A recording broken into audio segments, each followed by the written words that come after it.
So this is a Mexican papaya that I got in one of those 3-gallon containers from Home Depot. There were 3 plants. I planted all 3 of them right here in the same spot, and once they flowered, I figured out which ones were hermaphrodites, and I left just one of the hermaphrodites, and it produced 3 really nice papayas. Another one in the back over here. This one's oddly shaped. It's like skinny and long. Big difference compared to the other ones. I don't know why this happened. But anyways, it's doing really good. These are the biggest papayas I have so far. The plant is about 4 feet tall. I planted it back in like June, I believe.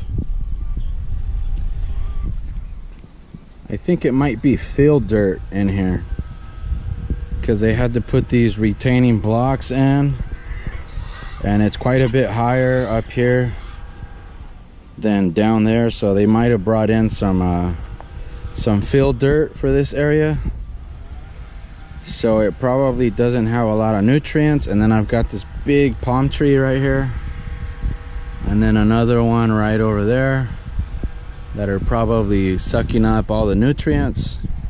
I did fertilize though with organic fertilizer, but you'll see the difference in the other plants that I have down in the bottom, where the soil is a lot better. So here's another papaya. This one's about 5 feet tall, and this one I grew from seed from store-bought papaya fruit. And this is a female papaya plant, and it's got 2 small papayas, one right there and then one right there. And I planted it, I started it in a pot first, and then I planted it in the ground in about June. So you can see the difference between this one, which is also a Mexican type, and the one I have up next to the house, which has the larger papayas on it. This one's bigger, but not fruiting a whole lot. So that's why I got the Mexican papayas today at Lowe's. They seem to produce more fruit, but we'll see. You know, this is still experimental. This is my first time growing papayas, so that's why I'm making these videos. I can always go back and watch these instead of writing everything in a journal or something like that. I prefer to do videos. And the next one I'm going to show you is the Thai dwarf papaya. This is the Thai dwarf papaya. I would say this is the one that is doing the best. I mean, it looks healthier. That one up there with the 3 larger papayas on it, that's really cool. But this one, I mean, take a look at the size of the leaves. Take a look at the size of the trunk. And this one went in quite a bit later. This one went in at the beginning of August, I believe. But you know what? This one I bought off somebody in San Diego that has been growing them from seed for quite a few years now. So this particular family of papaya plants is getting acclimated to our San Diego climate. So I believe that's why it's doing pretty good. It has two oddly shaped papayas. Once again, I'm not sure why. This is an experiment. I will soon find out once it starts setting more fruit. It's got more flowers up here, and this is the female part on top, and there's no male parts. So this is a female flower.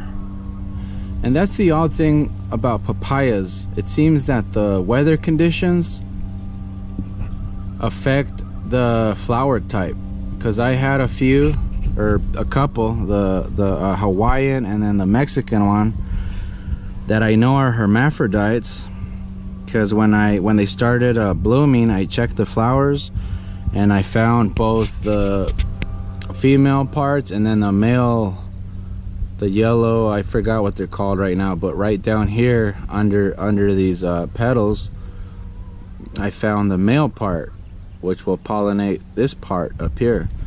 But then a few months later, I checked again, and just like this one right here, all I found was female parts. So it seems that the flowers change sexes depending on the temperature, probably. So that's okay though, because as long as one of my other plants, maybe the Hawaiian plant, let's go to that one, as long as it's producing some pollen. Let's look here.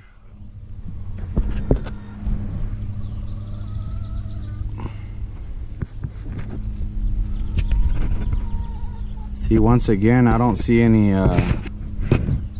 male parts on that one or this one. So, you know, papayas are very interesting. I'm gonna have to wait and see what happens. Obviously, these were pollinated. These were probably in that hermaphrodite stage, because these are gonna form, or they already formed, and they're gonna grow. But maybe when the weather gets warmer, I will start seeing more of the hermaphrodite flowers on this papaya plant. But this is probably the tallest one. It's about 8 feet tall, and it seems like it's the one that's flowering and fruiting quite a bit more. So now that the weather's warming up, it should do really good. So we'll see. That's why I invite everybody to subscribe, so you guys can find out what happens. And by watching these videos and other videos, you can learn that way. So even if you're not growing papayas right now, you'll learn a little bit more about them, and when you do start growing them, you'll know what to expect and what to do. So don't forget to subscribe and come along with me on this papaya growing journey. So I was over at Lowe's today getting some potting mix, and I saw that they just got some papaya plants.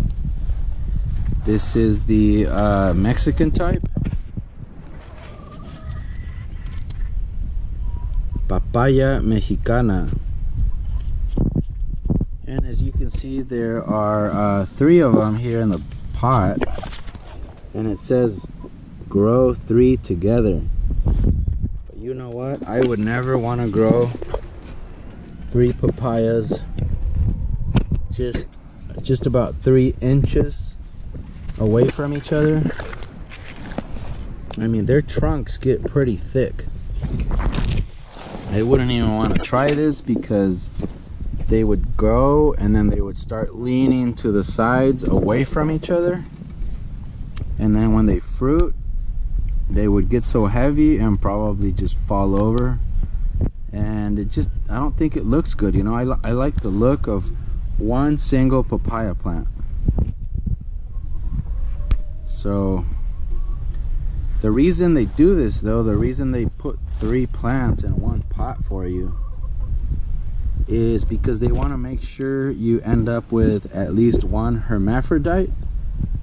A hermaphrodite is a papaya plant that has flowers with both male and female parts. So if you have one hermaphrodite plant, that's all you need. It'll pollinate itself and produce papayas. And I probably wouldn't get any males in here, because when you grow seeds of a hermaphrodite papaya, then it's very uncommon to get any male plants. But I know I would probably get a female or 2. But you know what I could do now is I could just get rid of 2 of the plants, basically just cut them off, throw them away, and plant this one right here, which is a little bit bigger and nicer looking. And if it's a female, that's okay, because I know some of the papaya plants I have right now will pollinate it, and I have a pretty good chance of it being a hermaphrodite too. So if it was a hermaphrodite, that's perfect. But this time what I want to try to do is actually separate them. What I'm going to do is I'm going to be really careful with this one, because this one's a little bit taller, it's really nice looking. So I'm going to try not to disturb its root system. I'm going to take these 2 out and plant them in separate places. But you know, papayas don't like to be transplanted, so I'm gonna have to do this really carefully, try not to disturb the roots. And I'm just gonna plant them and water them regularly for a couple weeks, so they're really well hydrated, and hopefully they won't go into shock, and I'll end up with 3 new papaya plants, which I know are of good quality, because the Mexican and the Hawaiian type papayas that I bought last year are producing plenty of young papayas. So I'm gonna get busy on this